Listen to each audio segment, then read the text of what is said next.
that we know some things, we let love give us wings. It's free, it's the key, it's for you and me, you and me. So let's discover love's great wonder. Let's discover the spell we are under.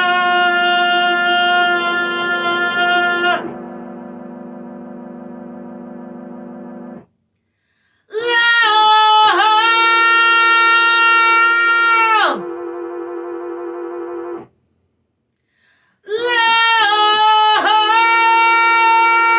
Love! With Mililli. Love. Hello. I'm Merlin. Mililli.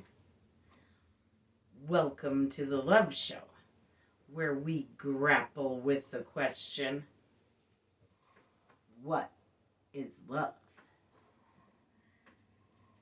Today we want to know, is love our selfless deeds? Are our selfless deeds love?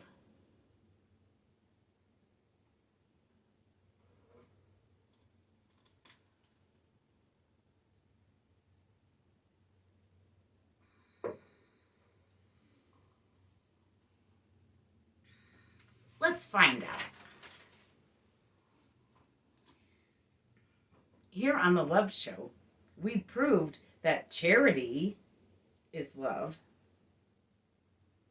Are selfless deeds charity? They're charitable.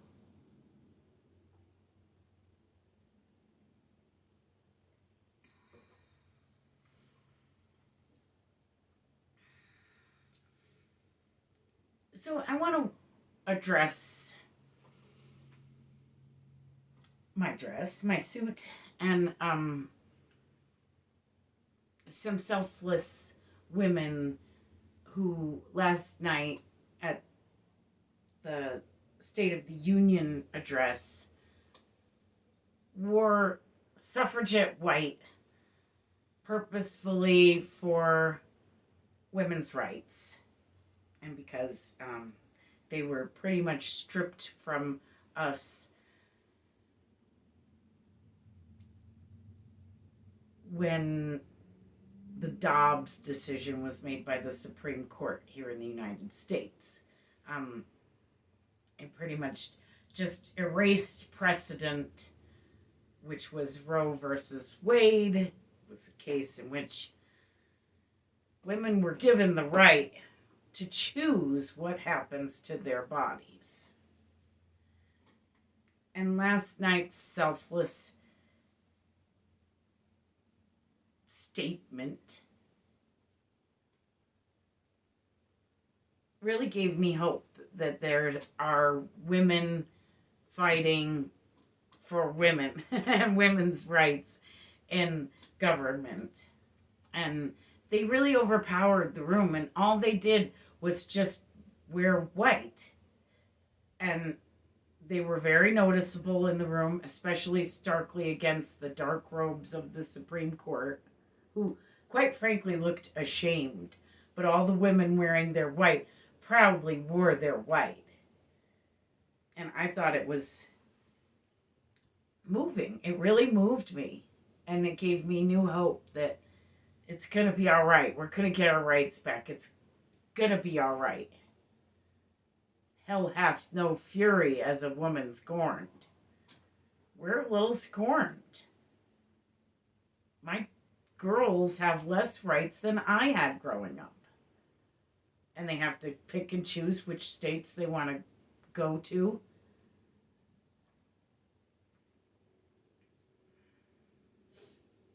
So,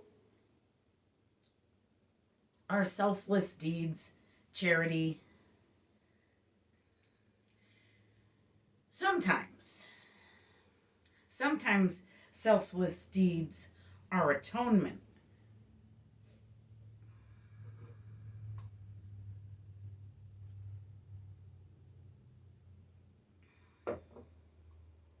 which is still possible, Supreme Court. You can atone for your bad behavior and you're appearing to work for Putin and not the American people. Just saying, in case you're watching this sometime in the future. It is March 8th, 2024. It's National Women's Day. I think it's International Women's Day even. And I'd just like to say that I am all for women and women's rights. So sometimes selfless deeds are atonement. And we have proven here at the Love Show that love is atonement. Atonement is love. We actually had a show. Is love atonement?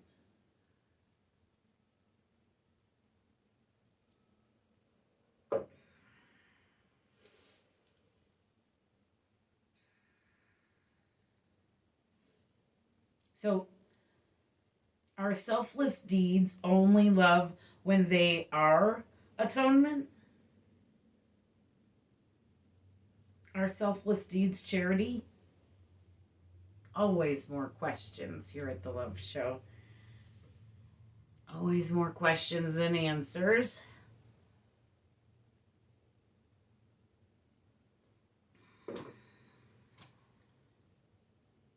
Is charity love because it's selfless?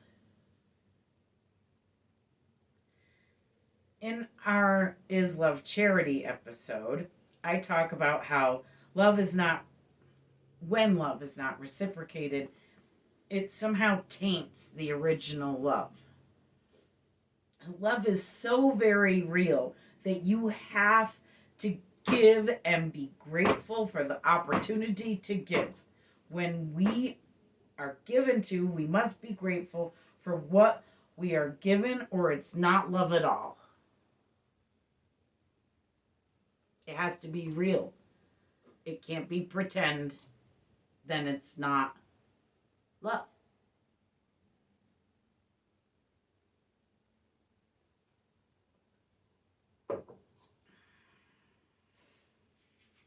We have found here at the Love Show that love is gratitude. We have found that charity isn't really charity without love. And charity isn't really charity without gratitude either. Gratitude for both the giving and the receiving.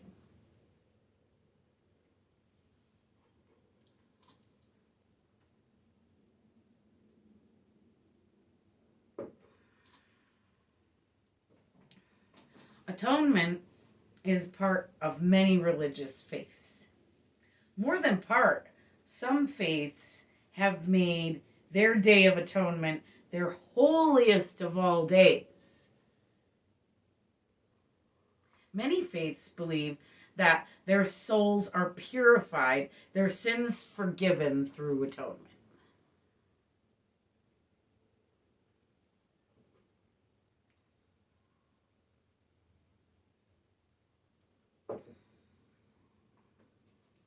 Atonement is making wrongs right. Saying you're sorry when you've hurt someone, for instance. Or giving back something you stole. Or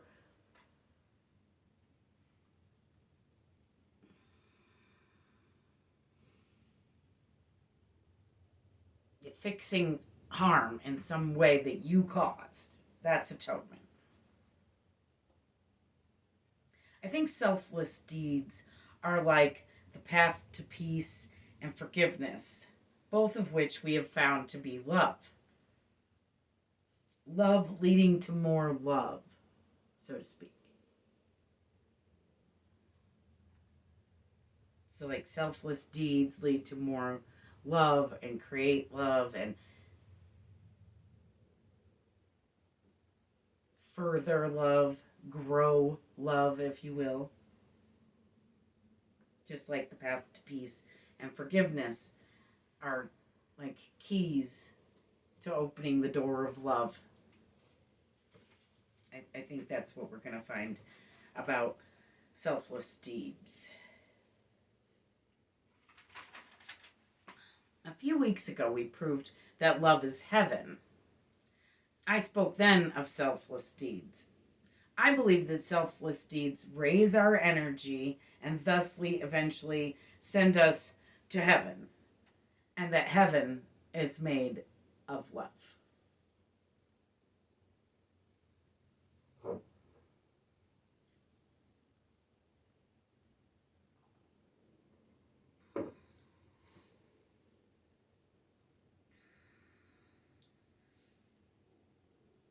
So, if the destination, the best that we can be, is essentially love, and that is reached by selfless deeds, how can selfless deeds not be love?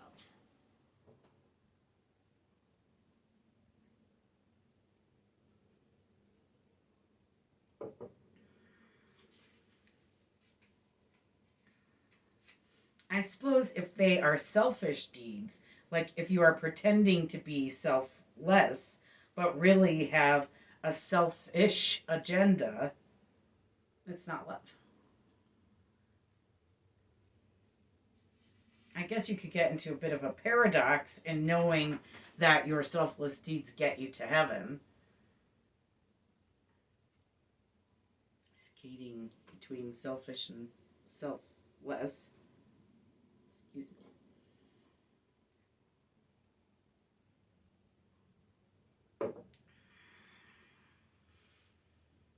My new goals don't really include getting myself to heaven, but nowadays, more in bringing heaven to earth.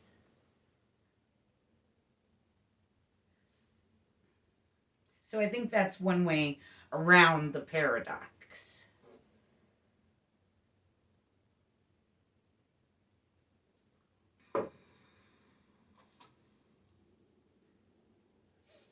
So, yes, I think our selfless deeds are only love if they are truly selfless and not in any way selfish with any selfish agendas, even getting to heaven.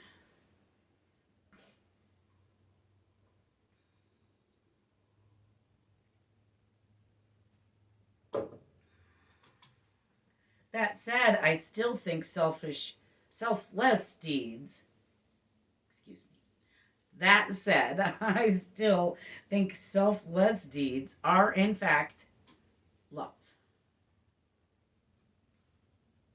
Because when selfless deeds are truly selfless, they become our selfless deeds, our selfless deeds. And they go into this sort of soup that is our love.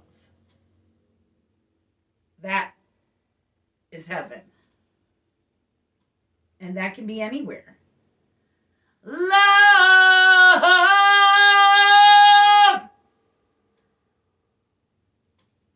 Love soup.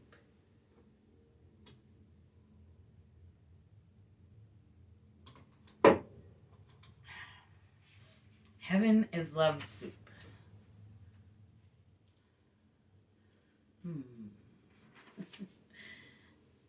I did not think we were going to end up there. Love soup. But that's really what it is. It's more of this feeling, this emotion, this togetherness that is the love that is heaven. It's less of a place and more of a state of mind, I think. Though you don't have your mind with you, it's more of a state of soul.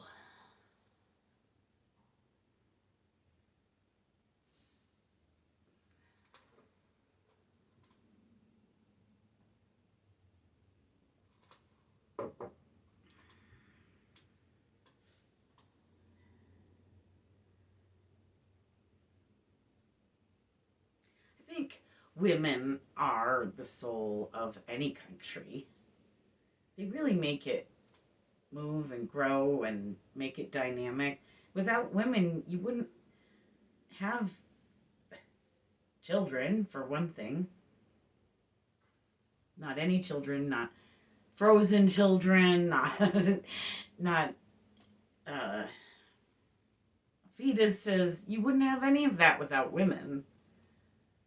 The whole world wouldn't be without women, or female plants also make the world go round. So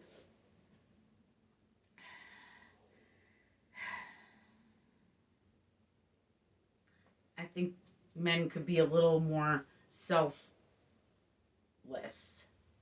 in this world and in our government, and consider that women are a big voice, and women should have the right to choose what happens to their bodies. I, for instance, had a preemie. My daughter Julia, I've talked about it before on the show. My daughter Julia was a preemie. She was 27 weeks gestational. She was way early. And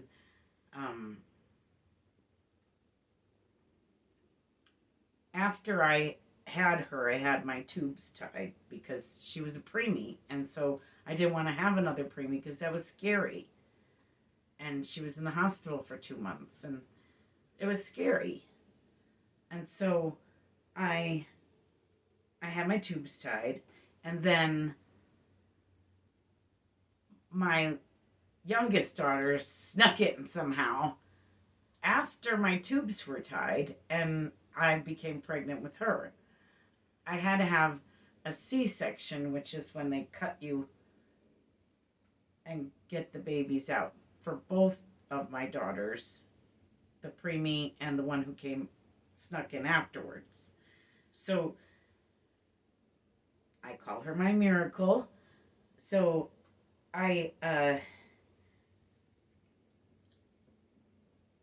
if I have another pregnancy, I had my tubes checked after I had Stephanie, and they made sure they were all tied up in there. But if I were to get pregnant again, I'd be extremely high risk, and it could be a difficult pregnancy. Not to mention that I'm getting kind of too old to have babies. So I really want to have that choice whether I think my body is healthy enough to carry a child, because it's hard work carrying a child. Men don't realize that it's really difficult, and you don't have any privacy, and you can't do things, you can't lift stuff, you can't bend, you can't get up from sitting, you're restricted on what you can do. Especially if I were to get pregnant and I'm high risk, I'd be on bed rest.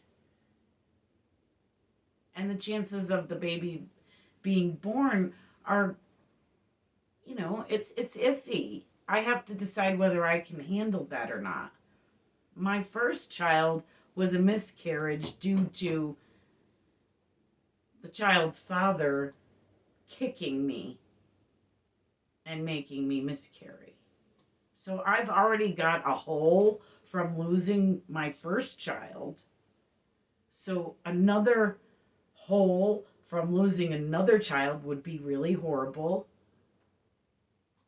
And even if I had to abort a child because it wasn't a viable pregnancy,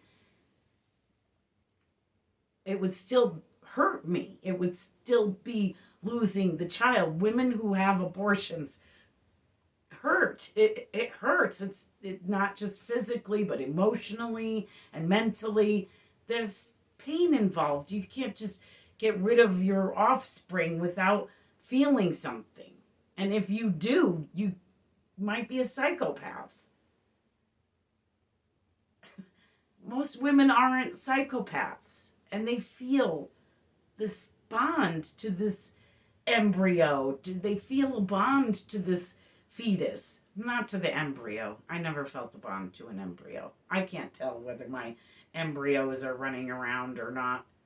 It's it's absurd that the Supreme Court ruled that an embryo is a child. It's not. If that were the case, we wouldn't be freezing them for later use. Oh my God, you're freezing children.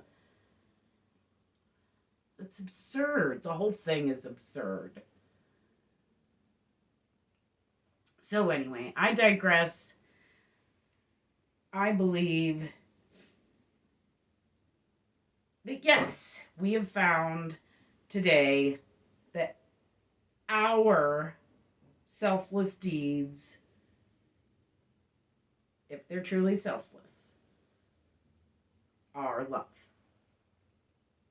Love!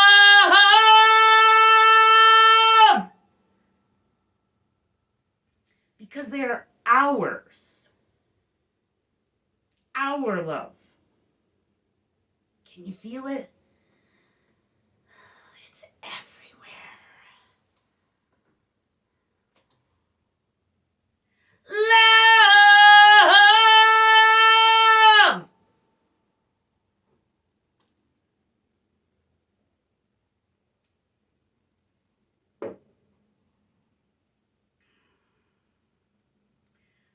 I love you. Thanks for watching.